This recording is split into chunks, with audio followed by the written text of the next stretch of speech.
All right, welcome to Issues in Science. We're just going to have a brief introduction on several concepts here in this first online lecture. And I want to start off with just the general question, what is science?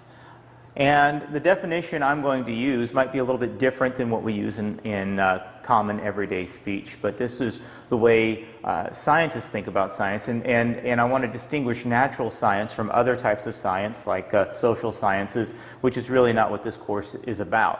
But natural science is the study of all aspects of the universe that can be objectively defined, described, and measured. So the fact that it can be objectively defined, described, and measured is important, that objectivity is very important, as we'll talk more about later. But in trying to do our science, we're really trying to answer two fundamental questions. And these questions are the following. First, we want to know what are the constituents of nature.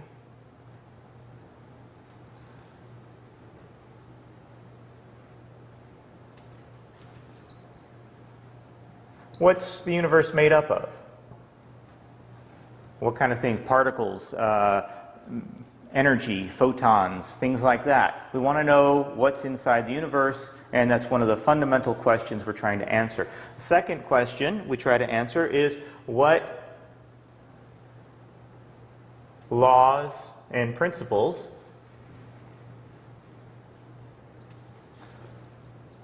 govern the interactions between these constituents.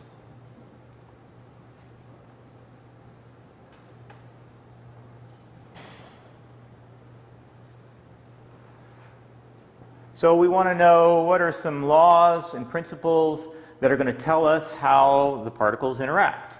And that's the most fundamental you can get in trying to understand nature, and everything is kind of built up on that. So as we move from physics to chemistry, we might be looking at chemicals and molecules rather than particles and atoms, but we're still interested in what makes up chemistry and what laws and principles govern their interactions. Then we move on to biology. We're looking at maybe cells or parts of cells, enzymes, little things like that, and we want to, again, know what are the principles that are governing their interaction.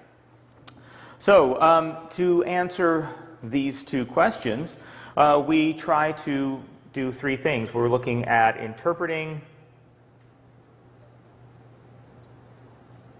the past events. We want to be able to describe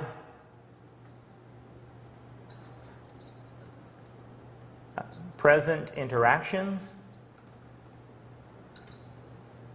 And we want to be able to predict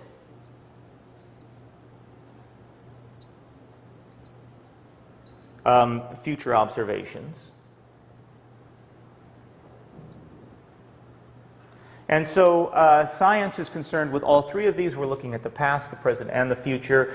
And in order to do our science well, we need to have laws and principles and descriptions of nature that allow us to predict future events, describe present interactions, and interpret the past.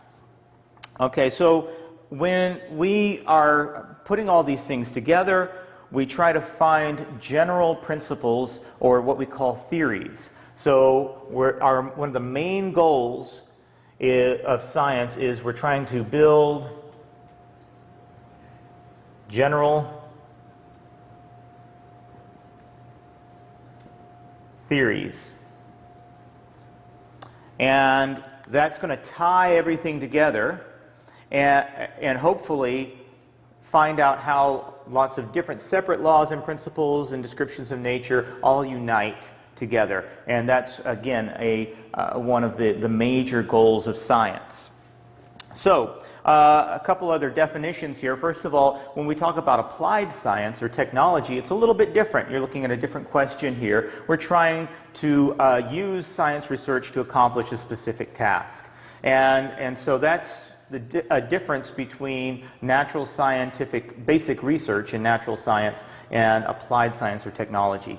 So the basic research gives you the general theories, and then the applied science and technology allow you to use those theories to actually accomplish specific tasks.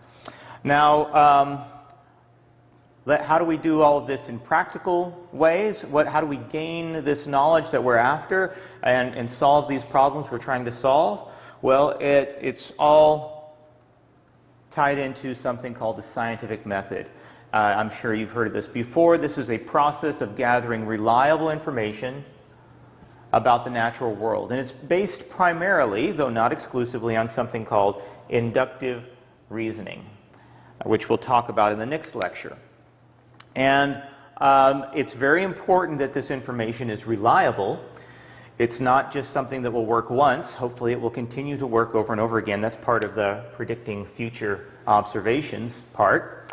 But also, in order to understand in detail how this works, we need to understand more about how we gain knowledge in general, a field called epistemology, and that's what the next lecture will be about.